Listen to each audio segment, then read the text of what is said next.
Milusad og usa ka panagtigom karong adlaw ang mga membro sa SG Moda kon San Jose Motor Operators Drivers Association akong diin gipangamahanan kini sa tuang konsehala sa lungsod sa San Jose nga si Konsehal Rochelyn Libor Iclao. Kagayna sa ilahang panagtigom adunay mga importanteng topiko nga naisgutan. Lakip na ang lehitimong pagparehistro sa mga driver nga buot mamasahero sa San Jose. Sa nasayran, dili na basta-bastang makalukat og permit gikan sa munisipyo ang sibisan kinsa nga mga buot na masahero kun dili kini membro sa SJ Moda. Mao kini ang gipasabot kagayna sa ilang SJ Moda treasurer nga si Mr. Luloy Kima. Grupo nga mulukat permit di manalilisan. Moro to yung purpose ana.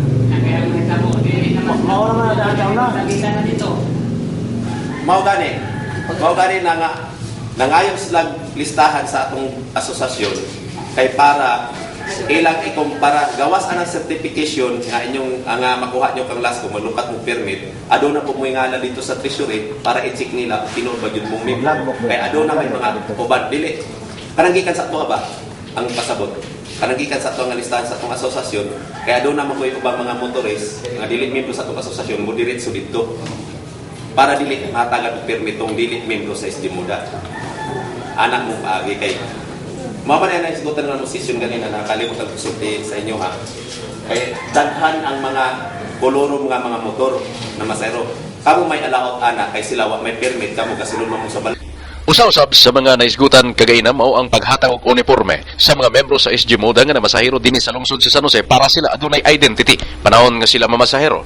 Usa kini sa mga tinguha ni Councilor Rochelyn Libor nga usa-usab sa mga nagsuporta og nagpalayo sa grupong SG Moda isip Chairman Committee on Transportation.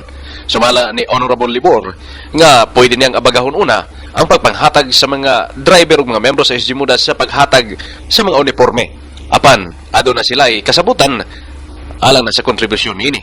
Tinguha sa mga opisyal nga ma-identify sa mga sumasakay o kinsa ang mga otorisado o lehitimo nga mga namasahero dinhi sa lungsod sa San Jose para sa ilang kaugalingong seguridad.